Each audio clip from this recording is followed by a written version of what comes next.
आंखो सोरबाफोर सुथुरा बदनाम खालामनो थाखाय आंनि मोनसे भिडिअनि सायाव नंखाय भয়েस एडिटिं खालामनानै हगारगासिनो दोङो। मोनसे फेसबुक पेजाव बेखौ होनाय जादों। बे फेसबुक पेजनि नामा जाबाय फ्रास्ट्रेट बरस। बेयाव ओरैबायदि भिडिअ हगारनाय जादों जे आं मैया मोनसे भिडिअ हगारदोंमोन 2 मार्च 2020 मायथाइ फुङाव मोनसे भिडिअ हगारदोंमोन। बे भिडिअनि टाइटेलानो जाबाय जे प्रमद बर' बिथाङा गाव गोसो जानानै राजखान्थियाव हाबाखै होननाय। बेनि जाबाय टाइटेल। नोंथांमोना बड'लेण्ड टाइगार इउटिउब चेनेलाव थांनानै नाय आंनि अरिजिन भिडिअआ बोरै आरो बे एडिटिं भइस सोनानै होनाय भिडिअआ बोरै।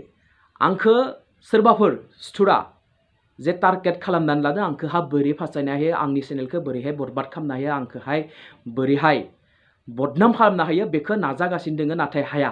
ओरैबायदि लिरदों बे पेजाव जे बड'लेण्ड टाइगार हेज जइन BPF। आं BPFआव जइन खालामाखै आरो थैजासिम जइन खालामा। आं जिबनाव BPFआव जइन खालामा। जे आंनि भिडिअआ ओरैसोमोन। आं भिडिअ अरिजिन भिडिअखौ नोंथांमोननो आंनि भिडिअखौ देखायग्रोगोन। बिनि उनाव आङो जि मेकिं भइस सोनानै भिडिअ बानायदों बेखौबो आं नोंथांमोननो देखायगोन।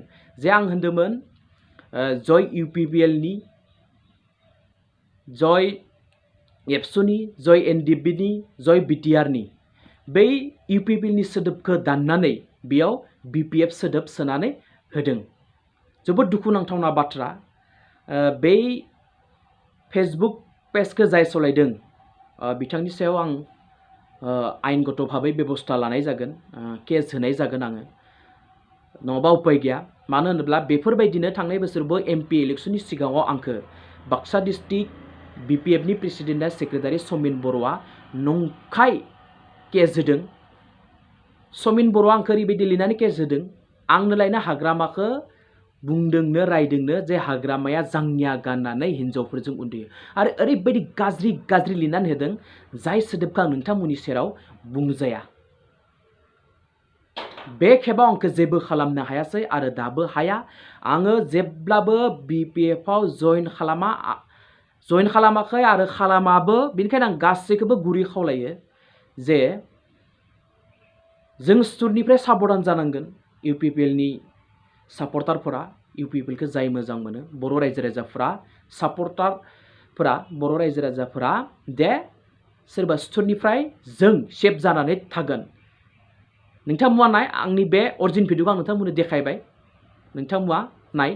जय BTRनि, जय UPPLनि, जय एबसुनि, जय NDBनि।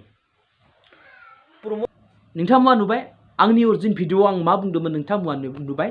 आरो दा नोंथांमोना नाय नै जाबाय सोरबा सुथुर, आंनि जाय सुथुर आंखौ जाय फासायनो नागिरदों, आंखौ इलेक्सननि सिगां जे मायबा मोनसे नङा मायबा मोनसे खालामनो फासायनो नागिरदों बे भिडिअखौ नोंथांमोना नाय। बेनि उनाव बुं जे आं बुंमारदों ना बुंमाराखै बेफोरबायदि सोदोब। जय BTRनि, जय BPFनि, जय बर' हारिनि, जय NDBनि। कमप्लिटलि मेकिं भइस बे UPPLनि सोदोबखौ दाननानै BPFखौ सोनानै होदों। नोंथांमोना नुबाय गावबा गावबो। ओंखायनो आं गासैखौबो खावलायो जे मा खालामदों मा खालामाखै। जाबायदिहाय UPPLनो भट होना देरहासार हो होननानै बुंदों, बिफाङाव लिरदों, बबेबा पस्टफोराव लिरदों, बेफोराव मा खालामदों लिरलाना होनानै गोरोन्थि बाननफोरखौ फट' खेबनानै ससियेल मिडियाफोराव आपल'ड होगासिनो दङ। बेफोरबायदिनो बदनाम खालामनो थाखाय मोनसे नङा मोनसे खालामबाय थादों।